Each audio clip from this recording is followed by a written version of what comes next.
मंत्री राजनाथ सिंह जी।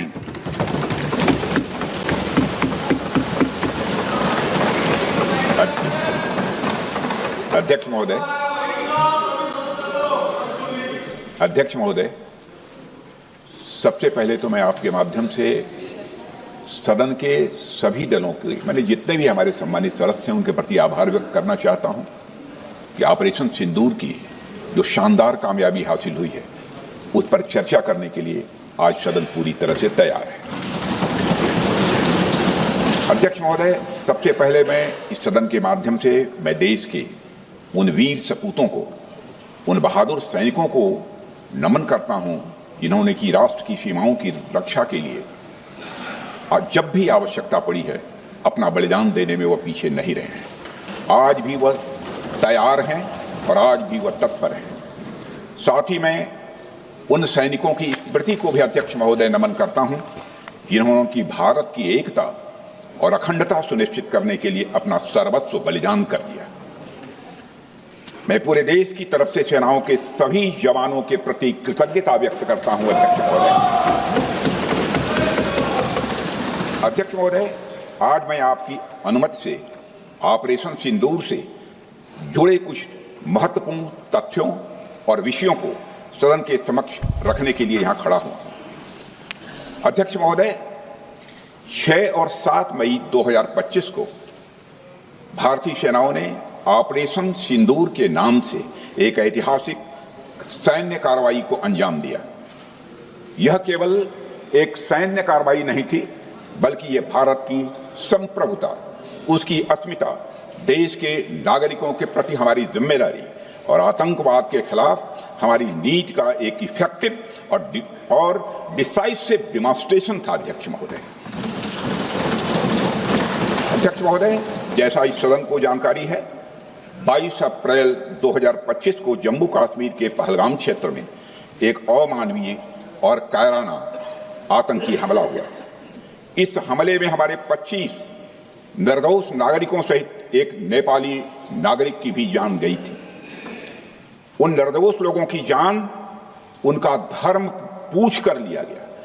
यह अपने आप में अमानवीयता का सबसे कुत्सित और सबसे घृणित उदाहरण था। यह घटना भारत की सहन शक्ति की सीमा की भी मैं मानता हूं परीक्षा थी। अध्यक्ष महोदय, इस हमले के तुरंत बाद हमारे प्रधानमंत्री श्री नरेंद्र मोदी जी ने तीनों सेनाओं के प्रमुखों की एक उच्च स्तरीय बैठक की और उन्हें छूट दी गई कि वे अपने विवेक, स्ट्रेटेजिक अंडरस्टैंडिंग और रीजनल सिक्योरिटी सिचुएशन को ध्यान में रखते हुए वह निर्णायक कार्रवाई करें।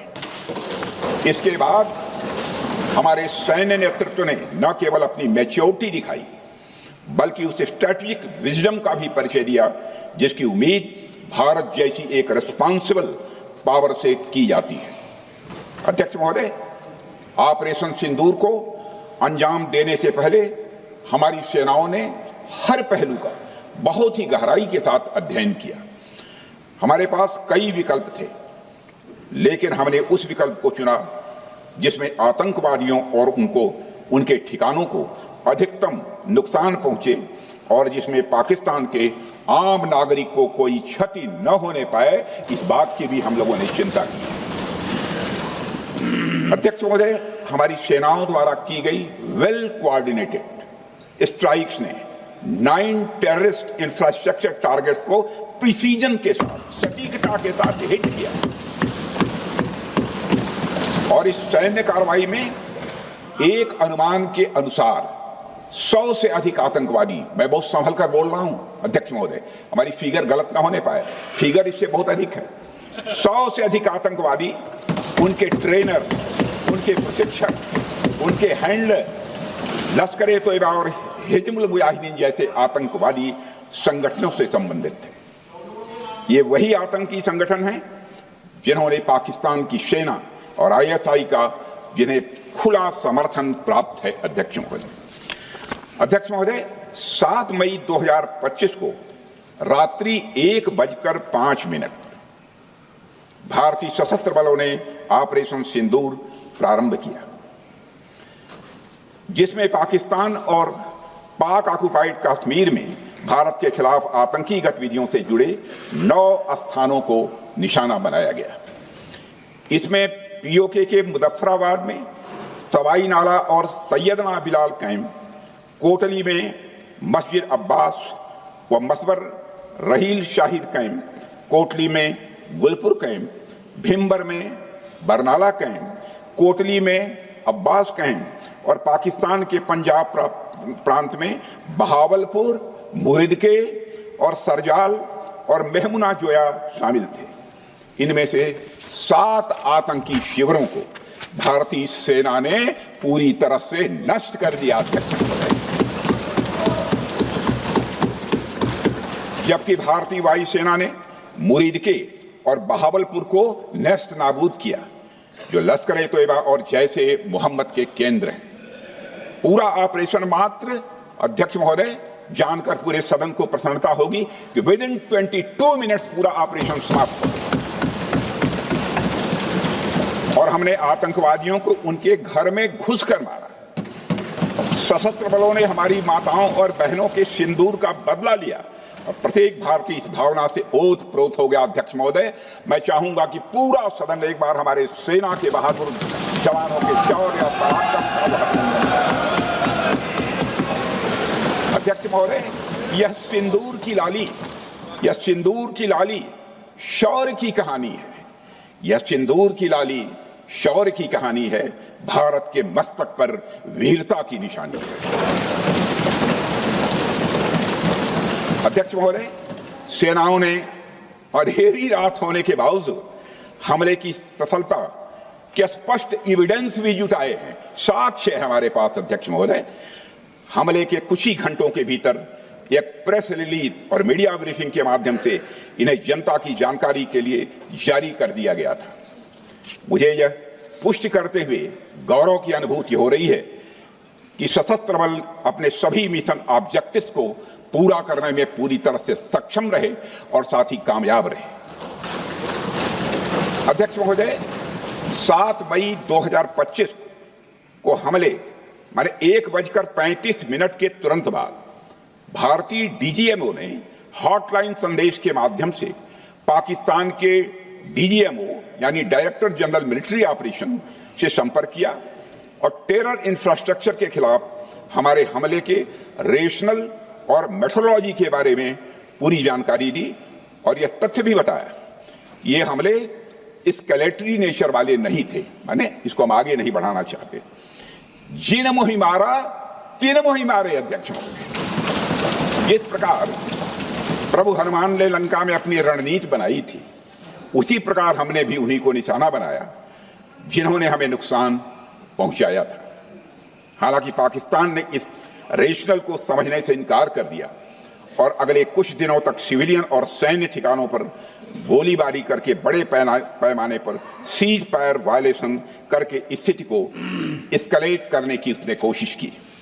अध्यक्ष महोदय, 7-8 मई 2025 की रात को क्लियरली आइडेंटिफाइड आतंकवाद संबंधी ठिकानों पर हमारे सफल ऑपरेशन के बाद, सफल हमले के बाद पाकिस्तान ने स्थिति को एस्केलेट कर दिया और अनमैन्ड एरियल सिस्टम और अन्य साधनों का उपयोग करके भारतीय वायुसेना के बेसेस, भारतीय वायुसेना के सेंसर्स और सेना के फॉर्मेशन हेडक्वार्टर्स से लेकर ब्रिगेडों तक पर भी उसने हमला कर दिया।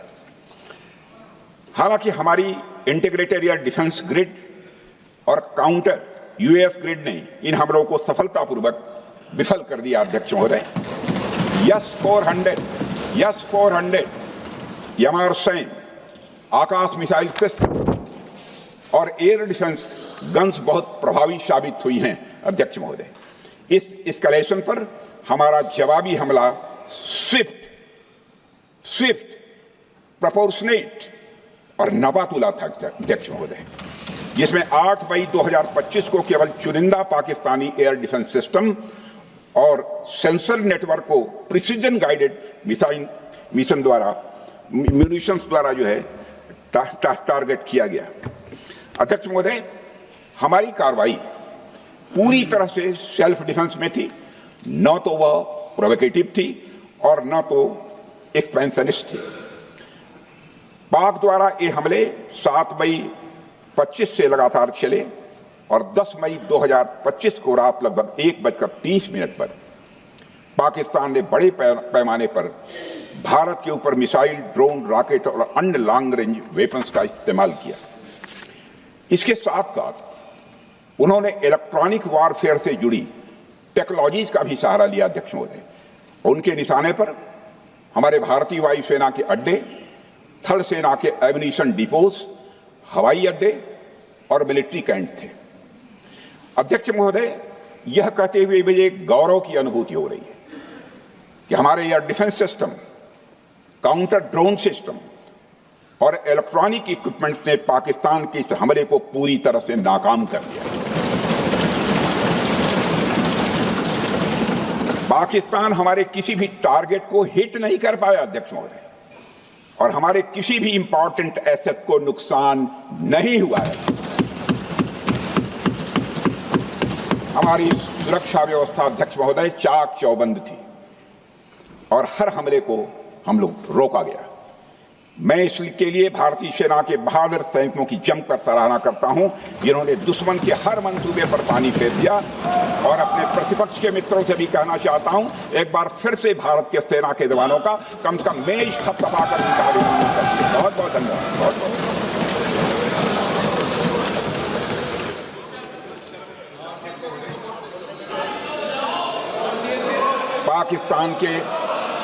पाकिस्तान के इस हमले के जवाब में हमारी कार्रवाई साहसिक थी, ठोस थी और प्रभावी थी। भारतीय वायुसेना ने वेस्टर्न फ्रंट पर पाकिस्तान के हवाई अड्डों, command and control systems, military infrastructures और एयर डिफेंस सिस्टम को निशाना बनाया और इस मिशन को हमारी सेनाओं ने सफलतापूर्वक अंजाम देने में कामयाबी हासिल की। अध्यक्ष महोदय, हमारी सेनाओं ने चकलाला, सरगोधा, रफीकी, रहीम यार खान, जैकबाबाद, सुक्कुर और भोलारी जैसे बड़े एयरबेस पर प्रहार किया और पूरी दुनिया ने भारतीय वायुसेना के शौर्य और पराक्रम की तस्वीर देखी।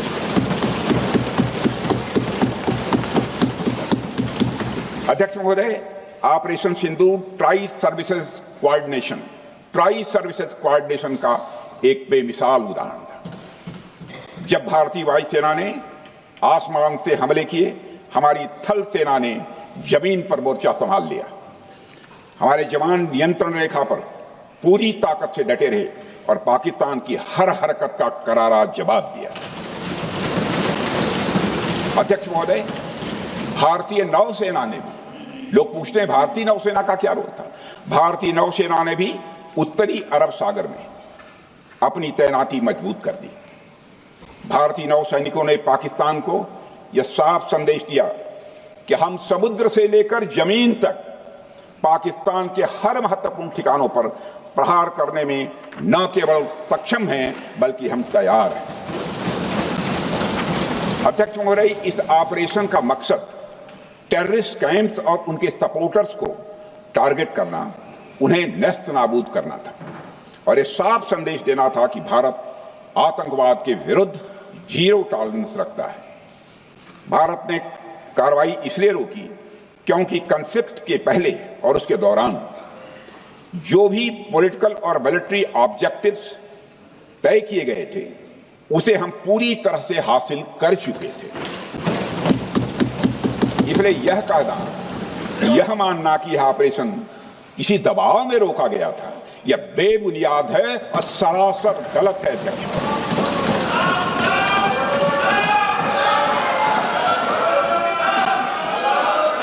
मैं सदन को फिर से आश्वस्त करना चाहता हूं, आपने राजनैतिक जीवन में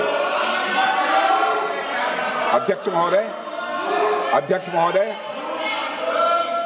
मैं आपके माध्यम से सदन को आश्वस्त करना चाहता हूं, अपने राजनीतिक जीवन में जानबूझकर कभी भी असत्य न बोलूं, इसकी भरपूर कोशिश की है मैंने, चाहे सदन हो अथवा सदन के बाहर। अध्यक्ष महोदय, मैं आपके माध्यम से सदन को यह भी अवगत कराना चाहता हूं,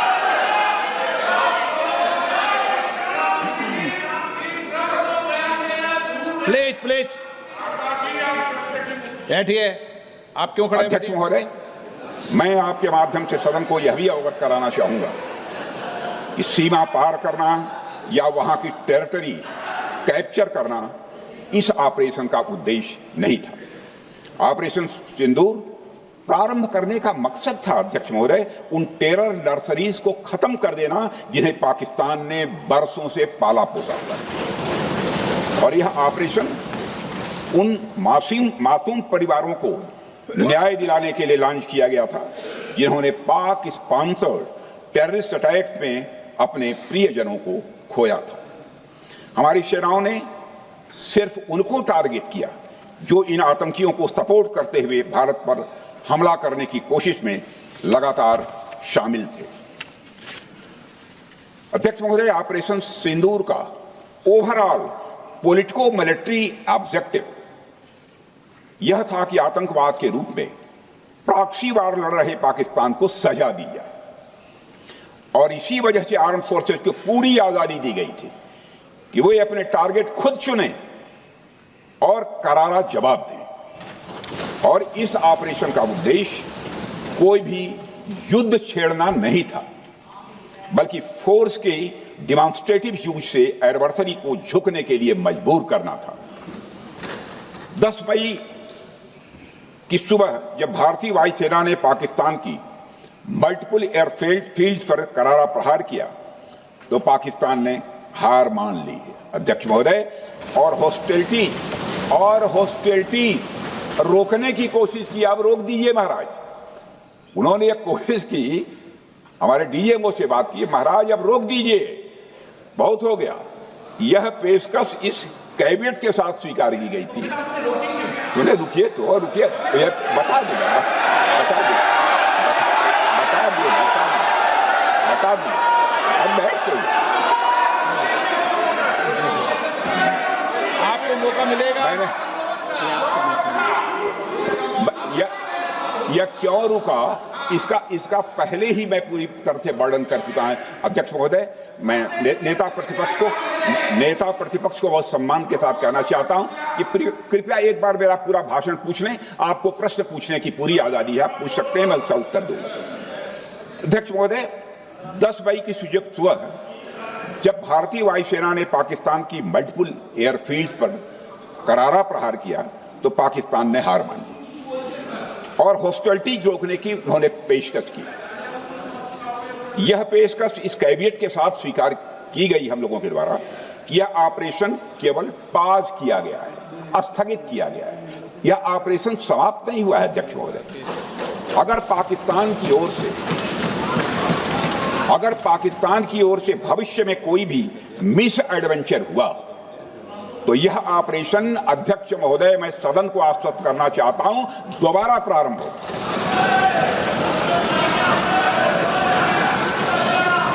अध्यक्ष महोदय, भारतीय वायुसेना के जबरदस्त हमलों, नियंत्रण रेखा पर थल सेना की मजबूत जवाबी कार्रवाई और नौसेना के हमलों के डर ने पाकिस्तान को झुकने के लिए मजबूर कर दिया अध्यक्ष महोदय। और पाकिस्तान की हार उनकी एक सामान्य विफलता नहीं थी बल्कि यह उसके सैन्य बल और मनोबल या दोनों की एक हार थी। 10 मई को पाकिस्तान के डीजीएमओ ने भारत के डीजीएमओ से संपर्क किया और सैन्य कार्रवाइयों को रोकने की अपील की। मैं सदन में यह बात फिर से दोहराना चाहूंगा कि पाकिस्तान के डीजीएमओ ने भारत के डीजीएमओ से संपर्क किया और सैन्य कार्रवाइयों को रोकने की अपील की। 12 मई को दोनों देशों के डीजीएमओ के बीच औपचारिक संवाद हुआ और दोनों पक्षों ने सैन्य कार्रवाइयों पर विराम लगाने का निर्णय लिया। अध्यक्ष महोदय, हमारे सैनिकों का जो मनोबल, मातृभूमि की रक्षा करने का जो उनका समर्पण है, ऑपरेशन सिंदूर के दौरान उसका दर्शन 140 करोड़ से अधिक भारतवासियों ने देखा। मुझे खुद भी और प्रधानमंत्री जी को सीमावर्ती क्षेत्रों में जाकर हमारे जवानों से मुलाकात का अवसर मिला है।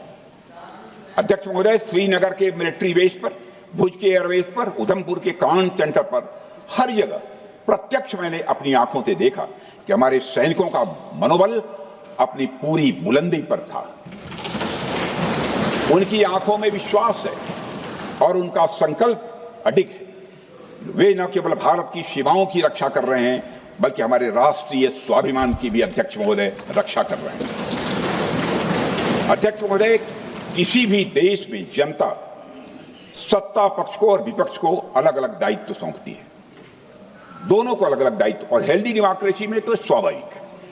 सत्ता पक्ष का काम होता है जनता के हितों को ध्यान में रखते हुए कार्य करना, और विपक्ष का काम होता है सरकार से जनता के मुद्दों से संबंधित जरूरी प्रश्न पूछना।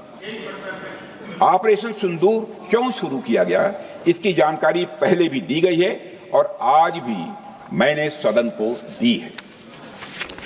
अध्यक्ष महोदय, कभी कभी हमारे प्रतिपक्ष के लोग ये पूछते रहे हैं कि हमारे कितने विमान गिरे। मुझे लगता है उनका यह प्रश्न हमारी राष्ट्रीय जनभावनाओं का सही से प्रतिनिधित्व नहीं कर रहा है। मुझे लगता है उन्होंने एक बार भी हमसे यह नहीं पूछा कि हमारी सेनाओं ने दुश्मन के कितने विमान मारे गिराए।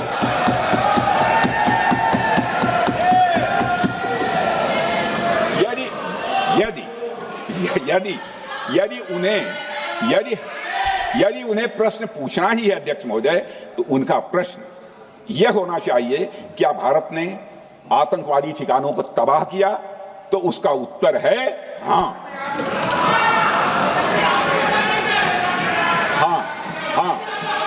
मैं विपक्ष के सम्मानित साथियों से कहना चाहता हूं कि आपको प्रश्न पूछना है तो यह प्रश्न पूछिए, क्या ऑपरेशन सिंदूर सफल रहा? तो उसका उत्तर है हाँ।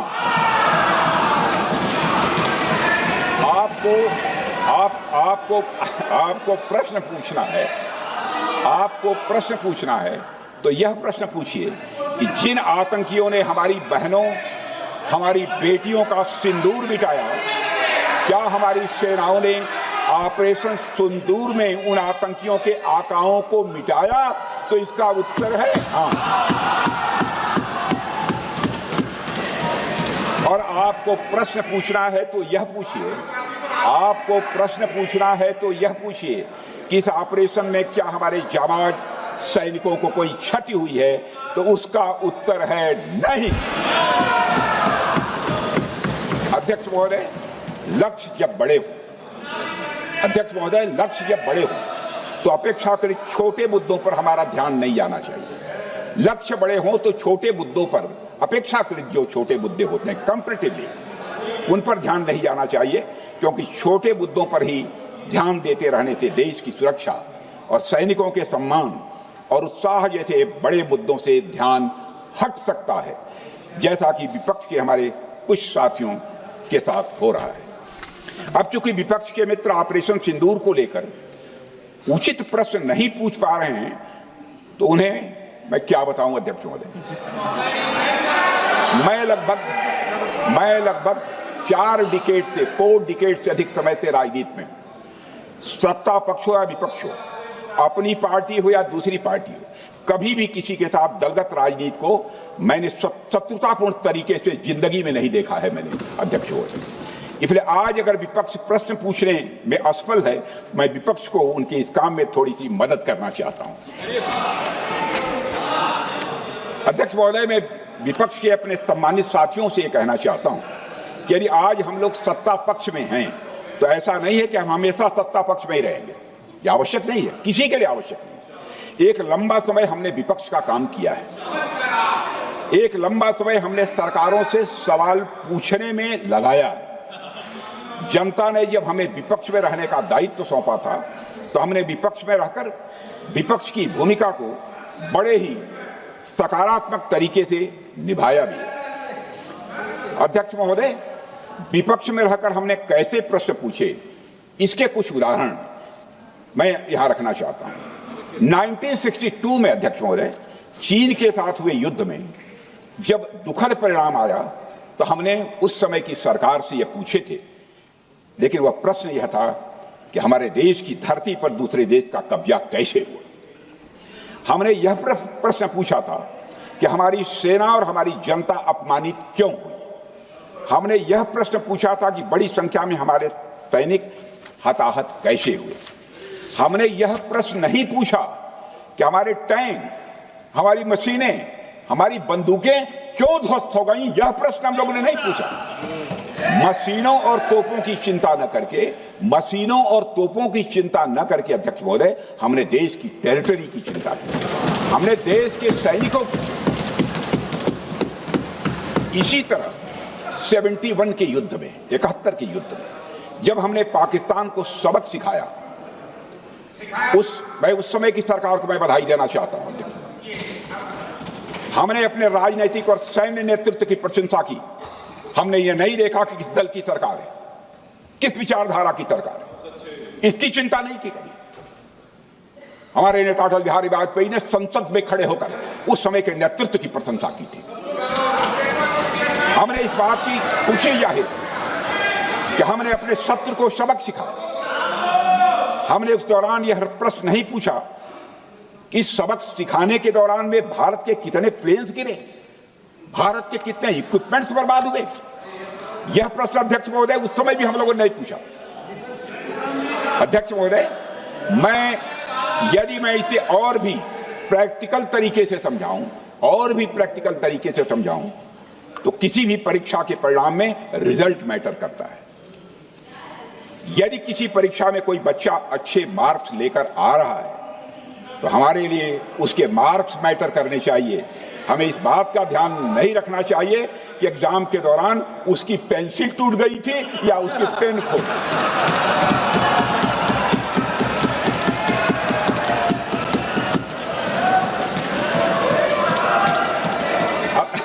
अध्यक्ष महोदय, अल्टीमेटली रिजल्ट मैटर करता है और रिजल्ट यह है, अध्यक्ष महोदय, अल्टीमेटली रिजल्ट मैटर करता है और रिजल्ट यह है अध्यक्ष महोदय कि ऑपरेशन सिंदूर के दौरान हमारी सेनाओं ने जो लक्ष्य निर्धारित किया था, उन लक्ष्यों को पूर्ण रूप से प्राप्त करने में हमने कामयाबी हासिल की। अध्यक्ष महोदय, भारत हमेशा से पाकिस्तान सहित अपने पड़ोसी देशों से मित्रता और सौहार्द सहयोगपूर्ण संबंध का सदैव इच्छुक रहा है। इसके लिए भारत की सभी सरकारों ने ईमानदारी से प्रयास भी किए हैं। वह चाहे आदरणीय लाल बहादुर शास्त्री जी हों या अटल बिहारी वाजपेयी जी हों या हमारे स्वर्गीय मनमोहन सिंह जी हों या प्रधानमंत्री श्री नरेंद्र मोदी जी, सभी ने हमेशा चाहा है कि इस इलाके में शांति और समृद्धि बनी रहे। सभी ने यह चाहा। अध्यक्ष महोदय, यह बात हमारी सिविलाइजेशनल वैल्यूज के साथ मेल खाती है, इसलिए ऐसा हुआ। अध्यक्ष महोदय, पूरा विश्व जानता है कि पूर्व प्रधानमंत्री से अटल बिहारी वाजपेयी जी ने शांति का संदेश लेकर 1999 में लाहौर बस यात्रा की थी।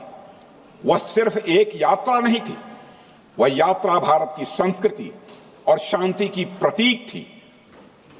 यह हमारे भारत की प्रकृति थी।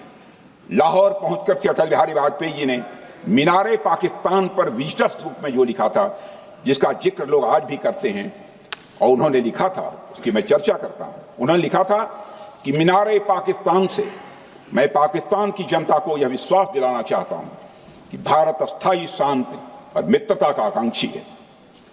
मैंने पहले भी कहा है और फिर भी कहता हूं, एक स्थिर और समृद्ध पाकिस्तान भारत के हित में है, इसमें कोई संदेह नहीं होना चाहिए। अध्यक्ष महोदय, यह हमारी सोच थी, यह हमारी शांति की पहल थी। यह पहल हमारी हजारों साल पुरानी सांस्कृतिक चेतना, हमारी नैतिक शक्ति और हमारी सभ्यता के उन मूल्यों से निकली थी जो शांति को शक्ति मानती है। अध्यक्ष महोदय, लेकिन हमारे शांति के प्रयास को हमारी नाइविटी, उदारता या सरलता समझ लिया गया। जब हम शांति के लिए कदम बढ़ा रहे थे, उसी वक्त पाकिस्तान कारगिल में घुसपैठ की साजिश रच रहा था। हम दोस्ती के राह पर थे तो वो षड्यंत्र की राह पर थे। जब हम मामला खुलकर सामने आया तो हमारे वीर सैनिकों ने इस घुसपैठ के खिलाफ कार्रवाई करना प्रारंभ किया, और जब भारत की जीत सामने दिखाई दे रही थी तो पाकिस्तान ने परमाणु युद्ध की धमकी दे डाली अध्यक्ष महोदय। तब हमारे प्रधानमंत्री, तत्कालीन प्रधानमंत्री आदरणीय अटल बिहारी वाजपेयी जी ने कहा था, पाक सेना के परमाणु हमले से भारत का तो कुछ नहीं बिगड़ेगा, लेकिन पाकिस्तान दूसरे दिन का सूरज नहीं देख पाएगा।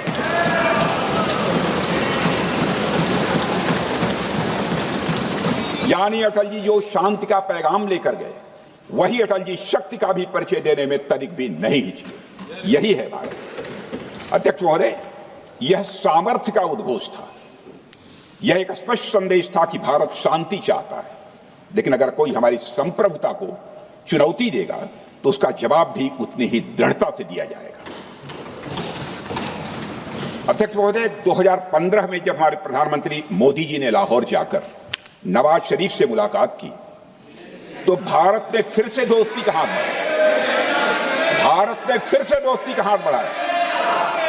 अध्यक्ष महोदय, हम वाकई में शांति की राह पर चलना चाहते थे, क्योंकि हमारी मूल प्रकृति बुद्ध की है, युद्ध की नहीं है।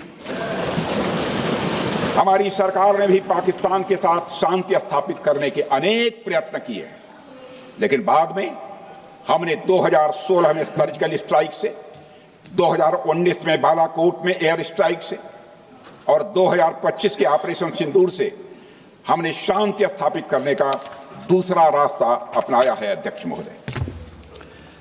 महोदय, अब हमारे प्रधानमंत्री श्री नरेंद्र मोदी जी और हमारी सरकार का स्टैंड बिल्कुल क्लियर है कि टेररिज्म और टॉक्स ये दोनों साथ नहीं चल सकते, क्योंकि सभ्य मुल्कों के बीच बातचीत होती है। अध्यक्ष महोदय, लोकतांत्रिक देशों में बातचीत होती है, पर एक ऐसा देश जिसके वजूद में लोकतंत्र का एक कतरा भी न हो और सिर्फ रिलीजियस फैनेटिसिज्म, टेररिज्म और हेट्रेड अगेंस्ट इंडिया हो, उसके साथ संवाद किसी भी सूरत में नहीं किया जा सकता। क्योंकि टेररिज्म की भाषा जो अध्यक्ष महोदय होती है, वह खून, डर और नफरत है, संवाद नहीं। गोलियों की आवाज में संवाद की आवाज दब जाती है। जहां खून बहता है वहां बातचीत की गुंजाइश अध्यक्ष महोदय नहीं बचती। अध्यक्ष महोदय, पाकिस्तान की वर्तमान स्थिति अब जग जाहिर है। जिस देश ने आतंक को अपनी विदेश नीति का औजार बना लिया, वह अंततः अपने ही जाल में फंस जाता है। पाकिस्तान की नीति और चरित्र को लेकर कोई भ्रम नहीं रहना चाहिए। यह एक ऐसा देश है जो वैश्विक आतंकवाद की नर्सरी है और उन्होंने इसको अपनी स्टेट पॉलिसी का भी एक आधार बनाया हुआ है। अध्यक्ष महोदय, ऑपरेशन सिंदूर के दौरान पूरी दुनिया ने देखा है कि पाकिस्तान में सरकार आतंकवादियों के लिए स्टेट फ्यूनरल का इंतजाम कर रही है और सैन्य अधिकारी भी आतंकवादियों के जनाजे में भाग लेते हैं। यह वही देश है जो सीमा पर सैनिकों से लड़ने का साहस नहीं जुटा पाता, इसलिए निर्दोष नागरिकों, बच्चों और तीर्थयात्रियों को आतंकवाद का निशाना बनाता है। पाकिस्तान की सेना और आईएसआई आतंकवाद को एक प्रॉक्सी वार के रूप में अध्यक्ष महोदय इस्तेमाल करती हैं और उसके सहारे वे भारत को डिस्टेबलाइज करने का सपना देखती हैं। अध्यक्ष महोदय, मैं लोकतंत्र के मंदिर में खड़े होकर यह बात कह रहा हूं कि भारत को 1000 कट्स देने का सपना पालने वालों को नींद से जग जाना चाहिए। यह मोदी जी के नेतृत्व वाला नया भारत है जो आतंकवाद के खिलाफ किसी हद तक जा सकता है।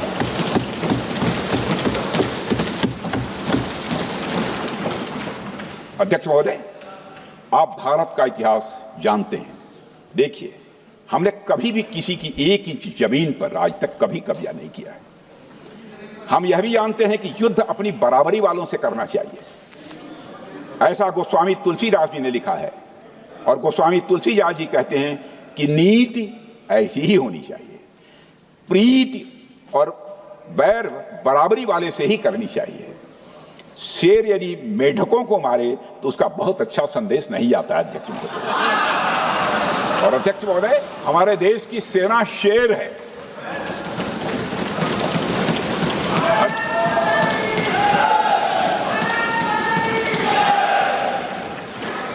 अध्यक्ष महोदय, पाकिस्तान जैसा देश जो साइज, सामर्थ्य, शक्ति और समृद्धि में हमारे आसपास भी नहीं है, उस मुल्क से कैसा मुकाबला? जो मुल्क अपने अस्तित्व के लिए दूसरों पर आश्रित हो, उसके मुकाबले का मतलब है अपना स्तर कम करना। हमारी नीति है आतंकवाद के खिलाफ प्रभावी कार्रवाई करना। हमारा पाकिस्तान विरोध उनकी आतंकवाद की नीति के कारण है, इसलिए पाकिस्तान से हमारा विरोध है। अध्यक्ष महोदय, हम अगर शांति की आशा के लिए हाथ बढ़ाना जानते हैं तो अशांति फैलाने वाले हाथों को उखाड़ना भी जानते हैं। अध्यक्ष महोदय, अगर शांति के प्रयास करना हम जानते हैं तो दुष्टों को जो भाषा समझ में आए उसी भाषा में समझाना भी जानते हैं। सठे साक्ष्यम समाचरेत, अर्थात दुष्ट के साथ दुष्टता का ही व्यवहार करना पड़ता है कभी कभी। अध्यक्ष महोदय, हमने भगवान कृष्ण से सीखा है कि शिशुपाल की 100 गलतियां माफ की जा सकती हैं, पर अंत में धर्म की रक्षा के लिए सुदर्शन चक्र उठाना ही पड़ता है। हमने पार्लियामेंट का अटैक सहा है अध्यक्ष महोदय, 2008 का मुंबई अटैक सहा है, झेला है, लेकिन अब हमने कह दिया है इनफ इज इनफ। अब हमने सुदर्शन चक्र उठा लिया है अध्यक्ष महोदय। अध्यक्ष महोदय, हमारी प्रवृत्ति भगवान राम और भगवान कृष्ण से प्रेरित है, जो हमें शौर्य भी सिखाती है और धैर्य भी सिखाती है। इस सीख का अध्यक्ष महोदय, इस सीख का हम प्रधानमंत्री नरेंद्र मोदी जी के नेतृत्व में हमारी विदेश और अपनी रक्षा नीति में सीधा प्रयोग कर रहे हैं। आज भारत पहले दोस्ती का हाथ बढ़ाता है, लेकिन अगर कोई देश धोखा दे तो उसकी कलाई भी मरोड़ना जानता है। अध्यक्ष महोदय, हमारी नीति स्पष्ट है कि हमने एक समय लाहौर बस यात्रा की भाषा में बात की थी, तो पाकिस्तान ने हमारी उस भाषा को नहीं समझा, तो अब हम उन्हें बालाकोट स्ट्राइक की भाषा में जवाब देंगे। अध्यक्ष महोदय, भारत के लिए शांति हमारी प्रायोरिटी है, हमारी प्राथमिकता है और हमारी शक्ति उसका आधार है। भारत के लिए शांति प्राथमिकता है और हमारी शक्ति उसका आधार है। यह शक्ति हमारे सामर्थ्य से पैदा हुई है अध्यक्ष महोदय, और यह सामर्थ्य पिछले 11 साल में कई गुना बढ़ गया है। मैं ये नहीं कहता हूं पहले नहीं था, पहले था, लेकिन अब कई गुना बढ़ गया है। आज भारत विश्व की चौथी सबसे बड़ी अर्थव्यवस्था है और अभी आई मॉर्गन स्टैनली के रिपोर्ट के मुताबिक 2028 तक विश्व की तीसरी सबसे बड़ी अर्थव्यवस्था बनने की ओर भारत चल चुका है। अध्यक्ष महोदय, आर्थिक उन्नति के साथ साथ भारत के रक्षा क्षेत्र में 2014 से उल्लेखनीय परिवर्तन, रिमार्केबल चेंज आया है। आज का भारत डिफेंस सेक्टर में आत्मनिर्भरता, सेल्फ रिलायंस और स्वदेशी उत्पादन की दिशा में तेजी से आगे बढ़ रहा है। अध्यक्ष महोदय, आज हम हर दृष्टि से समर्थ भी हैं और सक्षम भी हैं। अध्यक्ष महोदय, मैं सदन को यह भी जानकारी देना चाहता हूं, उसके बाद जब प्रश्न पूछा गया हमारे सारे चीफ से, सीडीएफ से, डिफेंस सेक्रेटरी से, क्या ऑपरेशन के लिए तैयार हैं, क्षण भर की देर नहीं लगाई, सबने बोला यस सर। अध्यक्ष महोदय, ऑपरेशन सिंदूर हमारे सामर्थ्य का ही प्रतीक था, जिसमें हमने दिखा दिया कि अगर कोई हमारे नागरिकों को मारेगा तो भारत चुप नहीं बैठेगा। भारत की आत्मरक्षा के लिए हमारा राजनीतिक तंत्र और नेतृत्व बिना किसी दबाव के काम करेगा। हमारी मिसाइल फिजिकल सीमाएं लांघेंगी अध्यक्ष महोदय, और हमारे वीर सैनिक दुश्मन की कमर तोड़ेंगे। अध्यक्ष महोदय, हम आतंकवाद को उसके हर रूप और स्वरूप में पूरी तरह समाप्त करने के लिए पूरी तरह से प्रतिबद्ध हैं, और इस संदर्भ में हमें एक महत्वपूर्ण बात समझनी होगी। Pakistan sponsored terrorism is not random madness, there is a method in this madness. यह एक सुनियोजित रणनीति है, यह एक फंडामेंटल रेज है। अध्यक्ष महोदय, प्रसिद्ध लेखक वीएस नायपाल ने सही कहा था, पाकिस्तान में होना एक ऐसी अल्टरनेट और कंट्रास्टिंग रियलिटी है, where war is peace, freedom is slavery, ignorance is strength. यानी यहां युद्ध ही शांति है, गुलामी ही स्वतंत्रता है और जिहालत यानी अज्ञानता ही ताकत है। अध्यक्ष महोदय, इसलिए पाकिस्तान द्वारा प्रायोजित आतंकवाद कोई पागलपन नहीं है। पाकिस्तान द्वारा प्रायोजित आतंकवाद कोई पागलपन नहीं है, यह एक सोची समझी साजिश का हिस्सा है। यह एक ऐसी प्रक्रिया है जो आतंक को एक पॉलिटिकल टूल की तरह इस्तेमाल करती है। यह सिर्फ आतंकवाद नहीं, यह एक टूल किट है, एक ऐसा टूल किट जिसे पाकिस्तान की सेना और उसकी एजेंसियां एक नीति की तरह अपनाए हुए हैं। This tool kit is an opposition to civilized code of conduct that the rest of the world prefers to abide by। यानी यह टूल किट उस सिविलाइज्ड कोड ऑफ कंडक्ट के खिलाफ है जिसे दुनिया का हर जिम्मेदार देश मानता है। अध्यक्ष महोदय, यह एक कट्टरपंथी सोच की उपज है जिसमें सहिष्णुता के लिए कोई जगह नहीं। हमारा पाकिस्तान के साथ कोई सीमा का संघर्ष नहीं है अध्यक्ष महोदय, बल्कि यह सभ्यता बनाम बर्बरता का संघर्ष है। सभ्यता बनाम बर्बरता का संघर्ष।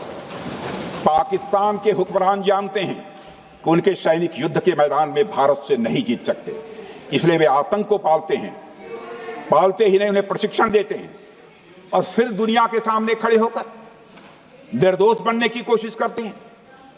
अध्यक्ष महोदय, पाकिस्तान दोहरे मापदंड और झूठ की बुनियाद पर खड़ा हुआ एक ऐसा देश है जो अब फेल्ड स्टेट के तौर पर देखा जा रहा है।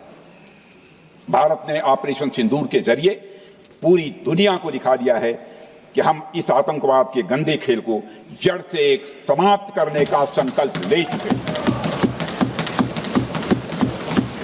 अध्यक्ष महोदय, जब अटल जी प्रधानमंत्री थे तब पाकिस्तान के साथ कंबोजिट डायलॉग के लिए भारत की शर्त थी कि पाकिस्तान अपनी जमीन का प्रयोग भारत के खिलाफ टेररिज्म फैलाने के लिए नहीं करेगा। एक कंपोजिट डायलॉग के लिए भारत की शर्त थी, जिसे पाकिस्तान ने भी मान लिया था उसमें।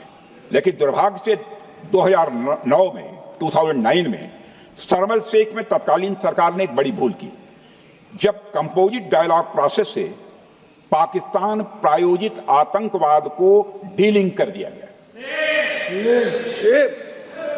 यानी बातचीत जारी रखने के लिए पाकिस्तान द्वारा अपनी जमीन को आतंकवाद के लिए प्रयोग न करने की शर्त को ही डाइल्यूट कर दिया गया।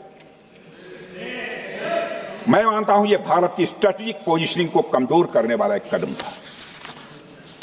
अध्यक्ष महोदय, ऐसी ही एक और गंभीर चूक तत्कालीन सरकार ने 2006 में हवाना में भी हुई थी, जब पाकिस्तान को आतंकवाद का विक्टिम माना गया और एक ज्वाइंट एंटी टेरर मैकेनिज्म बनाने पर सहमति भी हुई थी। 2006 की बात कर रहा हूं। अध्यक्ष महोदय, यह सोचने वाली बात है कि जो देश आतंक को पैदा करता है, उसे पालता है, उस देश को ही आतंक से पीड़ित मान लेना कितना बड़ा स्ट्रेटेजिक ब्लंडर है। अध्यक्ष महोदय, आतंकवाद के खिलाफ हमारी लड़ाई अब केवल सीमा पर नहीं है, बल्कि वैचारिक मोर्चों पर भी लड़ी जा रही है। इसी उद्देश्य से प्रधानमंत्री जी कई हाई लेवल डेलीगेशंस का गठन भी उन्होंने किया था, जिसमें हमारे लगभग अधिकांश दलों के सम्मानित सदस्य उसमें शामिल थे। उसमें विभिन्न राजनीतिक दलों के रिप्रेजेंटेटिव शामिल थे और सचमुच इस समिति ने वैश्विक मंचों पर जाकर भारत की बात बहुत ही प्रभावी तरीके से रखी और आतंकवाद के विरुद्ध वैश्विक समर्थन को उन्होंने मजबूत किया। अध्यक्ष महोदय, मैं उन सभी डेलीगेशन के सम्मानित सदस्यों के प्रति शीश झुकाकर आभार व्यक्त करना चाहता हूं, जिन्होंने भारत का आतंकवाद के खिलाफ स्टैंड तथा जीरो टॉलरेंस की पॉलिसी और ऑपरेशन सिंदूर के बारे में दुनिया के देशों को सही तरीके से अवगत कराया, प्रभावी तरीके से अवगत कराया। अध्यक्ष महोदय, ऑपरेशन सिंदूर को लेकर सर्वदलीय बैठक भी हुई। I am very happy to tell the house I am very happy to tell the House that during Operation Sindoor, all the political parties of the country kept aside all ideologies and differences and showed solidarity with the nation, with the soldiers and with the government. फिर इसके लिए आभार व्यक्त करता हूं। मुझे लगता है यही इस देश के लोकतंत्र की खूबसूरती है। अध्यक्ष महोदय, जैसा कि हमारे माननीय प्रधानमंत्री मोदी जी ने भी कहा है कि ऑपरेशन सिंदूर अभी रुका है, समाप्त नहीं हुआ है। यदि आवश्यकता पड़ी, यदि पाकिस्तान फिर किसी नापाक हरकत की कोशिश करता है तो हम और भी कठोर और निर्णायक कार्रवाई करने के लिए तैयार हैं। अध्यक्ष महोदय, ऑपरेशन सिंदूर के माध्यम से पाकिस्तान के मन में भारत को लेकर जो बहुत बड़ी गलतफहमी थी वह हमने दूर कर दी है। और यदि दूर थोड़ी बहुत बची यदि भरी होगी तो उसको भी दूर कर देंगे। अध्यक्ष महोदय, मुझे महाकवि राष्ट्र कवि रामधारी सिंह जी दिनकर की कुछ पंक्तियां याद आती हैं। अध्यक्ष महोदय, क्षमाशील हो रिपु समक्ष, तुम हुए बिनत जितना ही, दुष्ट कौरवों ने तुमको कायर समझा उतना ही। अध्यक्ष महोदय, भारत ने न केवल अपनी सैन्य क्षमता का प्रदर्शन किया, बल्कि अपनी राष्ट्रीय दृढ़ता, नैतिकता और राजनीतिक कुशलता का भी परिचय दिया है। भारत अब किसी भी आतंकी हमले का निर्णायक और स्पष्ट उत्तर देगा। अध्यक्ष महोदय, हमने एक नई लक्ष्मण रेखा खींच ली है। अब आतंकवाद को आश्रय और समर्थन देने वालों को कोई शरण नहीं मिलेगी। और अध्यक्ष महोदय, भारत किसी भी तरह के न्यूक्लियर ब्लैकमेलिंग या दबावों के आगे अब झुकने वाला नहीं है।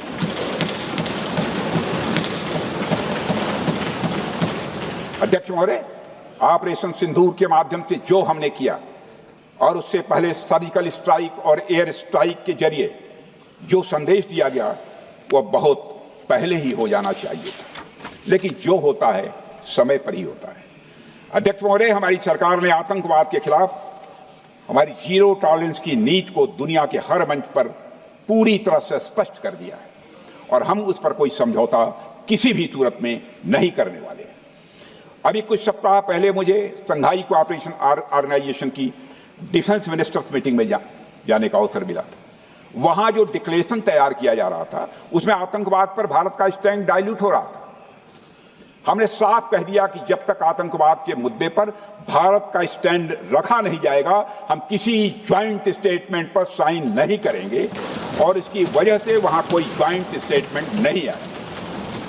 अध्यक्ष महोदय, इसका परिणाम क्या?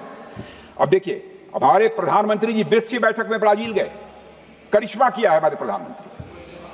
तो चीन की मौजूदगी में जो ज्वाइंट डिक्लेरेशन आया उसमें जम्मू व कश्मीर में हुए आतंकी हमले को कंडेम भी किया गया। यह प्रधानमंत्री ने करिश्मा करके दिखाया, यानी भारत की बात अंततः मानी गई। और यह ब्रिक्स सम्मेलन के इतिहास में पहली बार हुआ जब जम्मू एवं कश्मीर में हुए किसी आतंकी घटना को खुलकर कंडेम किया गया। मैं इस सदन को याद दिलाना चाहता हूं, 2008 में मुंबई में इतनी बड़ी आतंकी घटना हुई, मगर उस समय की सरकार को जो प्रभावी कार्रवाई करनी चाहिए थी वो नहीं हो पाई लेकिन उसमें सबसे दुखद और आश्चर्य की बात है, कई वर्ल्ड फोरम, इंटरनेशनल फोरम पर जो उसका कंडेमनेशन होना चाहिए, जो उसकी निंदा की जानी चाहिए, वह भी जितना होना चाहिए नहीं हो पाया। अध्यक्ष, यदि आप उस घटना के बाद हुए ब्रिक्स सम्मेलन के डॉक्यूमेंट्स उठाकर देख लीजिए, मुंबई आतंकी हमले का कहीं जिक्र भी नहीं है। और अध्यक्ष महोदय, जब केंद्र में प्रधानमंत्री मोदी जी के नेतृत्व में सरकार बनी तब जाकर कहीं के हालात कुछ बदलने शुरू हुए और साल 2017 में हुए ब्रिक्स सम्मेलन में पहली बार 2017 में हुए ब्रिक्स सम्मेलन में पहली बार आतंकवाद से लश्कर और जैश जैसे आतंकवादी संगठनों को जोड़ा गया। यह भी अपने में करिश्माई काम था। यह परिस्थिति इसलिए बनी क्योंकि इसके ठीक एक साल पहले उरी की घटना के भारत की सेनाओं ने सीमा पर जाकर सर्जिकल स्ट्राइक की थी। हमने दुनिया को बताया कि आतंकवाद के खिलाफ हम सरहद के इस पार भी मारेंगे और जरूरत पड़ी तो आतंकियों के घर में घुसकर भी मारे। यह बदलाव प्रधानमंत्री मोदी जी के नेतृत्व में आया। अध्यक्ष महोदय, यह वही नीति है जो पहले की सरकारों को भी अपनानी चाहिए थी।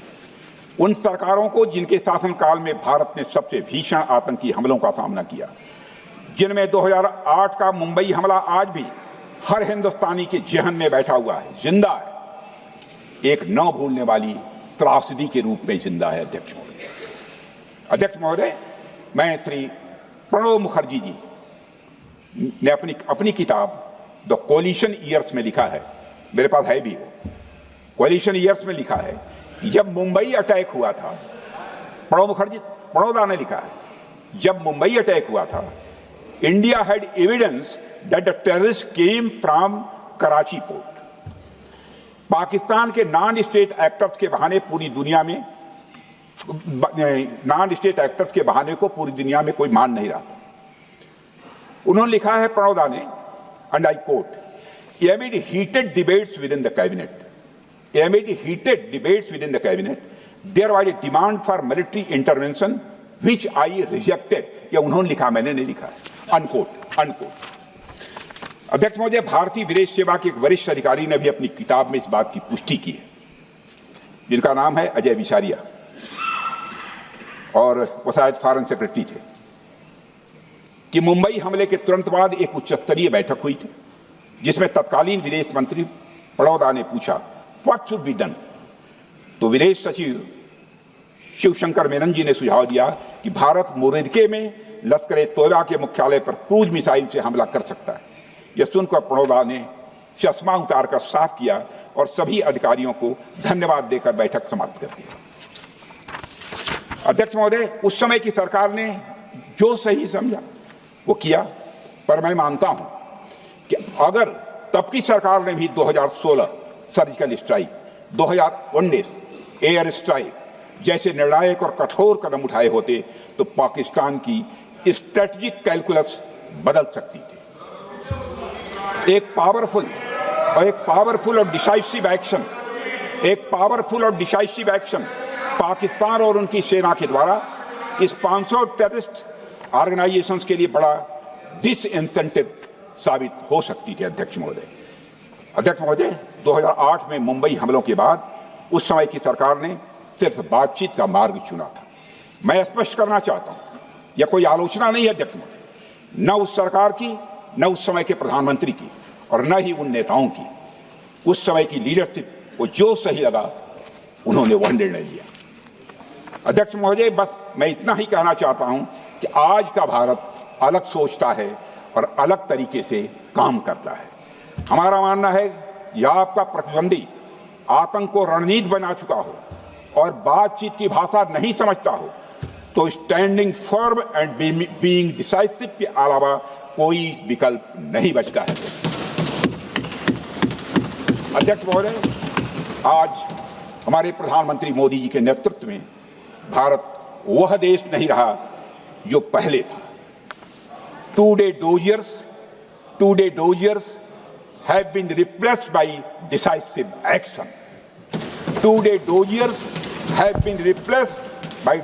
action.